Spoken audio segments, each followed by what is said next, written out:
Now, you know what? I don't like that at all. You know, who the heck are you to get up there and throw your chest out like that and start threatening poor people? What are they going to do about it? I walk in redemption. Hey everyone, welcome to another Sit Down with Michael Franzese. Hope everybody is doing well. All is very good, very blessed on this end. As always, my friends, I give all the praise, honor, glory, and thanksgiving to our God for that. I want to thank again everyone who attended our online Bible study on Wednesday, the 2nd. I'm going to be doing that the first Wednesday and the last Wednesday of every month. This past one, we had a couple of hundred people on. I think it was very successful. Got a lot of great comments afterwards. And people, we just want to help you. We want to give you a biblical worldview on any struggles, challenges, issues, whether it be personal, business, whatever that you're dealing with. And I think that the Bible has the answer. Biblical worldview, it doesn't matter what faith you are. I can tell you this right now. I'm not hitting you over the head with the Bible. We're just quoting verses that are very helpful in things that you are dealing with right now. And the reason I decided to do this, so many people have been coming to me for mentorship, and it's kind of hard. We have a platform, michaelfranzese.com. If you want personal mentorship from me, you can jump on, join the family. But again, that's a limited basis, and we're trying to reach as many people as we possibly can. I feel a responsibility and obligation to do that. I've said this many times. For those of us who have been given much is expected in return. And I am extremely blessed, people. And I'll say that through all my challenges, all my struggles, extremely blessed. And I'm very thankful to God for that. So I want to give back. I want to help people. And so come on, michaelfranzese.com/Bible study. You got to register. It's free. We just want your email address. We want to know who's attending. In case there's any follow-up, you might have questions. I might have a resource that I want to send you. As a matter of fact, I do. It's something that I think you're going to enjoy. It's going to really help you with these studies and help you personally. I'm sure of that. As you may be well aware of at this point, hopefully you're not affected by it yet, but we have a big strike right now. The dock workers, the ILA, have gone on strike. And people, obviously I'm very familiar with the unions. Back in the day, we had a lot of union control. We control the unions in this country. That's the bottom line. We absolutely did. Me personally, I had dealings with the ILA because a very good friend of mine was in Japan lines at that point in time. And we did some things together. Some of them were shady, whatever. It's a long time ago, 35 years ago. Nobody can get in trouble for it now. But yeah, so I had experience with the ILA back then. I can also tell you this. I myself controlled, to a degree, a couple of chapters of the Waitresses and Bartenders Union. And a friend of mine, Papa George, Greek guy, but great guy. I knew him since I was a kid. He was around my dad, then he was around me. One of the most famous, popular bartenders in all of New York. And he eventually, we put him in the union. He got a union job, and he was one of the leaders. And so with him, we did a lot of things with the waitresses and bartenders. Good stuff, you know, nothing bad. You know, people didn't get hurt by it, I can tell you that. Not going to go into it. That's another whole video. I also had control of the security guards. And at one point in time, my security guards guarded 9 nuclear power plants. All of them were done. They were finished. They weren't being used anymore. But the law at that time was that when a nuclear power plant was finished with, they weren't using it anymore, you had to have security around it for 100 years. So our guards were just there. They were basically doing nothing. It was a good gig for them, and they were very well paid, and we had a union for them. So those were the 2 unions I was involved in, but I did a lot more because, you know, I was able to deal with the other unions when we had a construction job or so on and so forth. So I had a lot of experience with the unions back then, and we did control it to a degree. So now the ILA is on strike. Here it is. And I got to read you this article. I'm not happy about it, I got to tell you. So many of you know I've been in the wine business now for just over 2 years, and I'm happy to report that we've been very successful. People are accepting our wine, not only all over the United States, but all over the world. We're getting, you know, people that want to have our wine in various countries, very rewarding. And our wines are from Armenia, you know, the ancient vineyards, first vineyards in the new civilization. We're introducing it into the United States, been very successful in that. We have a couple of different categories. Our Orani is our #1 seller, terrific, you're gonna love it. We also have a pomegranate wine that you won't find anywhere else. And now we've just introduced non-alcoholic wines, and people, it's off the charts. People are loving that. If you don't drink wine and you want to participate with everybody that does, ours tastes so good. People are really enjoying it. I recommend it. So if I were you, I would go right now to our website, franzesewine.com. It'll tell you where you can buy it. We're in 9 or 10 different states now, soon to blanket the entire country. We also have a map up there to show you what stores we're in at this point in time. And I know you're going to enjoy it. So thank you all for supporting us, those of you that are enjoying it. We always say it's a sip you can't refuse, and I guarantee if you try it, you're going to see that I'm right. The union boss who threatened to cripple the economy lives in a luxury 7,000 square foot mansion. I don't know if you saw this, but this guy got on the news, and I'll give you his name. His name is Harold Daggett. He got on the news after he went on strike, and he told the people just how the American people are going to suffer because of the strike with the dock workers that he called. And he went week by week. You're going to suffer in week 1 this way. It's going to get worse in week 2. It's going to get worse in week 3. He was just like a mob guy up there threatening people and telling them how bad it's going to be for them. Now, you know what? I don't like that at all. You know, who the heck are you to get up there and throw your chest out like that and start threatening poor people? What are they going to do about it? You know, and I know what you're trying to do. You're trying to get the, employers to come to the other side and give you everything that you want. You wanted to double the pay. Hey, I don't say anything about that. I don't know if they're being paid right or not, you know, and you want to make sure there's no automation on the dock so that the jobs aren't replaced. I get it. Okay. You fight for your employees, for your union members, I should say. But you don't get up there and threaten, you know, in a way and let people understand they're going to feel more pain that they're already feeling in this economy. And that's exactly what he did. And if I was controlling that union, I wouldn't have allowed him to do that. That's just my personal opinion. Some people may say, hey, Michael, come on. You know, he's fighting for his members. Okay, I don't think that was the way to do it.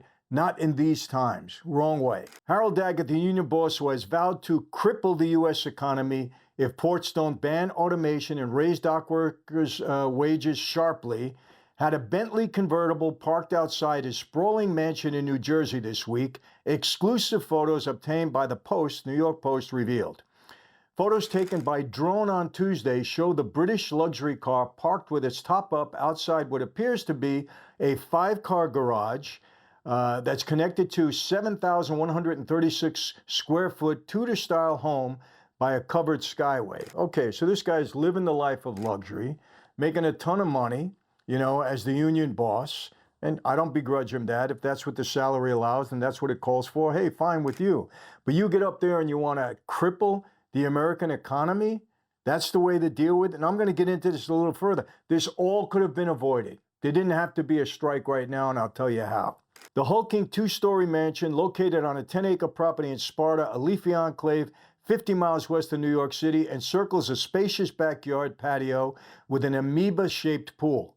So this guy's living a life of luxury. Let me go on. I don't want to go on too much about that. But here's the interesting part. Daggett, who fought back federal accusations of having Mafia ties, became president of the International Longshoremen's Association in 2011, a job that comes with a salary of $728,000 annually, on top of an additional $173,000 from ILA Local 1804-1.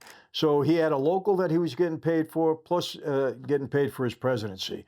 Guy had it pretty good. He's making $1 million a year. In 2005, he was accused of steering union benefit contracts to firms that paid kickbacks to organized crime at a Brooklyn trial, the Wall Street Journal reported. Now, does that happen? Of course it did. Can I see him doing that? Yes, I can. Am I saying he did do it? No, I'm not. Can I see him doing it? Yes. If a mobbed up union, if this guy was mobbed up, if he was, am I saying he is? No. I'm saying what they reported. But if he was, would they steer contracts that way and get a kickback? Of course. Part of the deal. That's what we did. Now, let me ask you this. Is it as bad as pedophilia? It as bad as some of this stuff that's going on today? No, it's not. That's just business. Stuff happens like that all the time. You get kickbacks. Come on. Look at Nancy Pelosi. Look at the money she's earned. Hundreds of millions of dollars getting kickbacks from people that she took care of, insider trading. It happens in government all the time. Those people are not going to jail.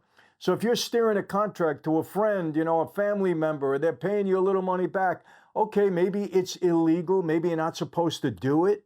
Maybe it's unethical. But I mean, is it really, it's to a crime to such a basis that they want to hit you with racketeering and throw you in jail for 20, 30, 40, 50 years? That's what they do. That's what they did to the commission guys. Threw them in jail for 100 years. But all these other people are getting a pass. I'm just trying to make a point here, people. Equal application of the law.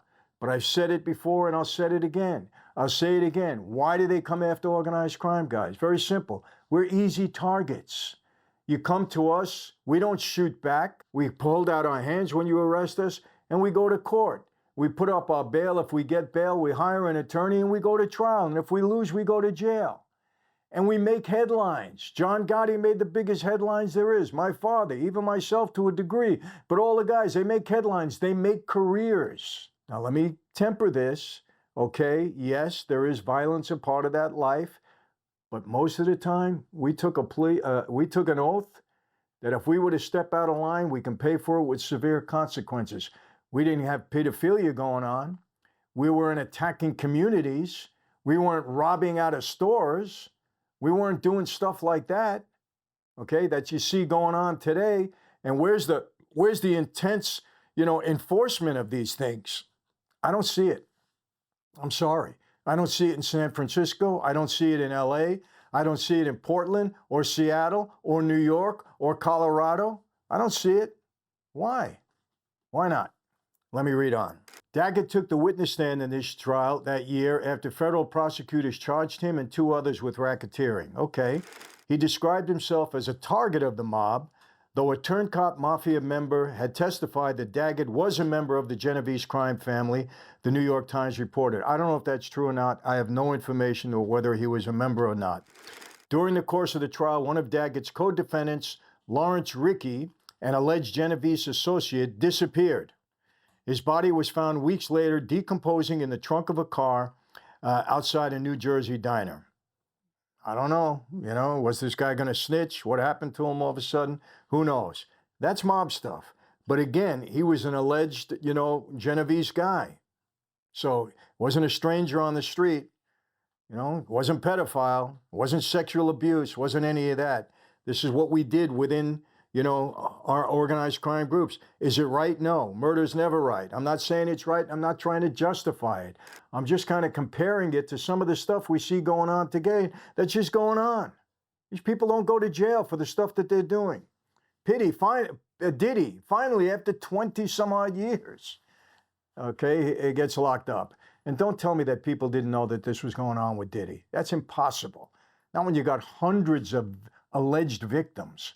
Hundreds. Rickey's death remained unsolved, though speculation circulated that he was killed after refusing to plead guilty to avoid news reports of that trial. I can see it happening, honestly. Daggett was acquitted along with the other co-defendants, so he beat the case.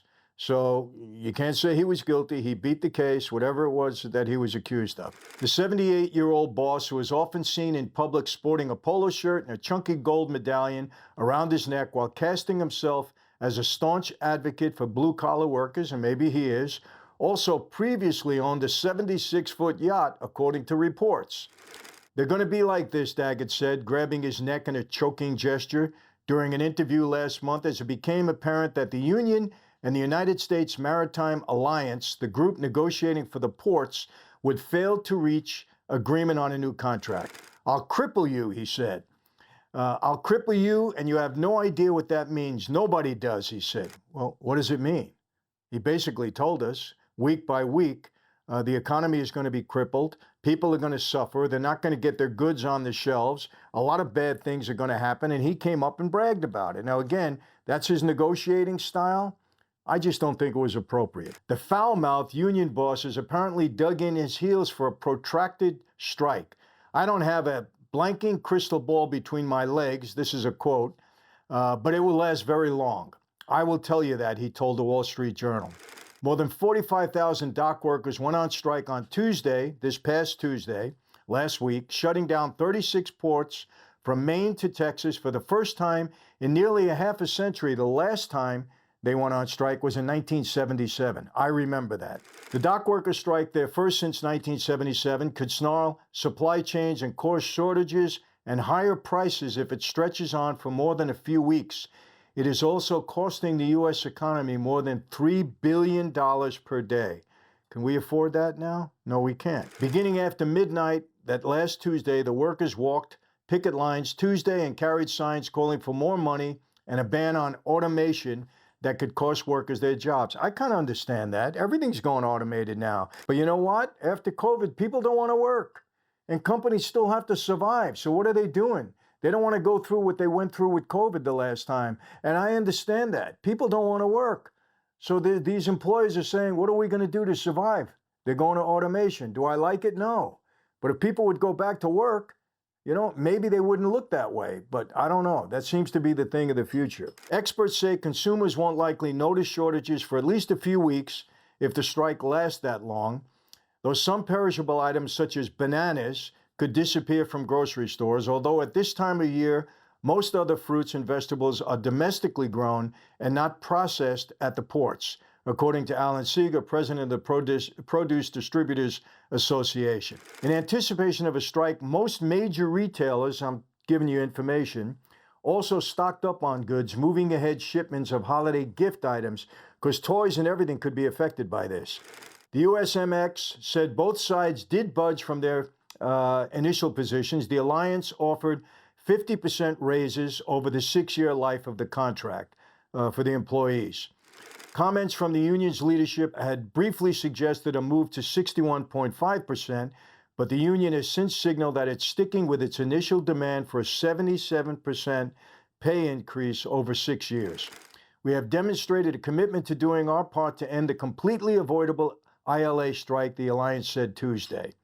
The port's pay offer is more than every other recent union settlement, the group said. I said this could have been avoided. Why could it have been avoided? Very simple. Our President Biden has the power to avoid the strike. All he had to do was enforce the Taft-Hartley Act, and that would have held the strike off for 80 days. And he could have then made himself present and said, listen, the economy is suffering as it is. We got the holidays coming up. We got wars going on. We can't afford something like this. Our people cannot afford something like this. Sit down at the negotiating table. I'm forbidding a strike right now, and you got 80 days to make this happen, and I'm going to send my people in there if I have to make sure that you come to terms. That's what a leader does. He avoids things like this, but we don't have a leader. We can see that all over the world, the chaos that's happening. We don't have a leader. But why didn't Joe Biden do it? Various reasons, but number one, because a union normally votes Democratic. That's it. So he said, the hell with America, the hell with the people, like he does with everything else. Let them figure it out. I like collective bargaining. Let it go. That's not leadership, people. This is what you have now. This is a reality. Don't say this is political. This is just the way it is. He could have avoided this strike. We don't need it. $3 billion a day on our economy when our economy is struggling along as it is. We need leadership right now. He should have came in and said, I'm enforcing the Taft-Hartley Act. That means you cannot go on strike for 80 days throughout the holidays. You got to stay at the negotiating table and work this out some way, shape, or form. And if you people can't do it, I will become president, or I'll send delegates in there, my representatives, to make sure you reach an agreement, because we can't afford this in this country. That's leadership. We don't have it now. All right, my friends, I have to do something I've never done before. I have to interrupt my own video because I have some breaking news. Some of you may know of this already, but let me announce it. The strike has been settled. But before I get into any minor detail, I have to quote Barack Obama in something he very famously said about Joe Biden. He said this: never underestimate the ability of Joe Biden to F things up. Well, he's done it again. Rather than invoke the Taft-Hartley Act and have this settled amicably, or at least have it settled without a strike, 80 days without a strike, and the union and the Port Authority would have to negotiate a favorable deal to all, instead realizing, well, probably wasn't him realizing that, he didn't realize anything, but his staff and Kamala Harris realizes that This would be very detrimental to her campaign because the American people would suffer. They wouldn't get their vital goods and needs and so on and so forth. So they coerced Joe Biden into immediately sending his people in to settle the strike, and they do it in a way that's detrimental to the American people, of course, like he always does. I'm telling you, this guy, everything he touches turns to garbage. He didn't do it right in the first place, and so we now have a deal that's going to raise prices for the American people in the long run. That's what he did. So the strike is settled, not settled the right way, of course, but that's it. I wanted to get you up to date on everything. We don't have to go into all the details. You'll find them out as we go along, but that's the deal. The strike is settled. Enjoy the rest of the video. So, to wrap this up, I don't think this guy was right getting up there and threatening the American people. Basically, that's what he was doing. I mean, you can say, no, he was really threatening, the ports. Yeah, but he was letting people know, you're going to suffer. That's it. You're going to suffer in week 1, week 2, week 3, week 4. You may not even have presents for your kids. Toys may not come in from China and wherever else they come in from. So this is serious. And we better hope that it comes to a conclusion. They reach a settlement soon. I don't know. He's saying it could be a long strike. And again, we have no leadership at the top to make this happen. So, you know what? Dig in. What could I tell you? I'm trying to make you aware of what's going on and give you some of the, some inside information to say this could have been avoided. Could have been avoided. We need strong leadership in this country, period. When America is strong, the world is in order, both at home, domestically, and foreign. We don't have it right now. How do I leave you? Same way, people. Never going to change. Be safe. I mean, how many times am I going to just pound on this? I especially mean the women. Be safe. Be healthy. I heard something from RFK. I listened to it today about all the additives and things that are put in our food. He's blaming the Democrats. He's saying they're letting it happen. They let the FDA do whatever they want. They get kickbacks and everything else. This is RFK, lifelong Democrat. The family. That's it. But you know what? They're going to do something about it. He said, no, if Trump gets elected and I'm in there, me and Tulsi Gabbard, we're going to lead this and we're going to make sure that all this garbage in foods that is really harming us is going to get out. It got me sick when I heard it. I want to read every single label right now. I really mean it. You got to focus on this. They call him a conspiracy theorist and everything else, but what he was saying makes sense, and it's easily looked at. You can easily find out and see if it's true or not. You can verify it or not. Some of these additives, they're bad for you, and they're in our foods. Some of the things he was saying, I don't even want to get into. So be safe, be healthy. Maybe you have to change your diet all around. Maybe you got to start really looking at what you're eating, not only for your weight, but for your health. I know I am, and so is my family. We've been doing that all along anyway, but especially my wife, daughters, they're health nuts, and they watch out for what I eat. Be safe, be healthy. Again, God bless each and every one of you and your families. And please, please, God bless America. Yes, I'll see you all next time. Take care.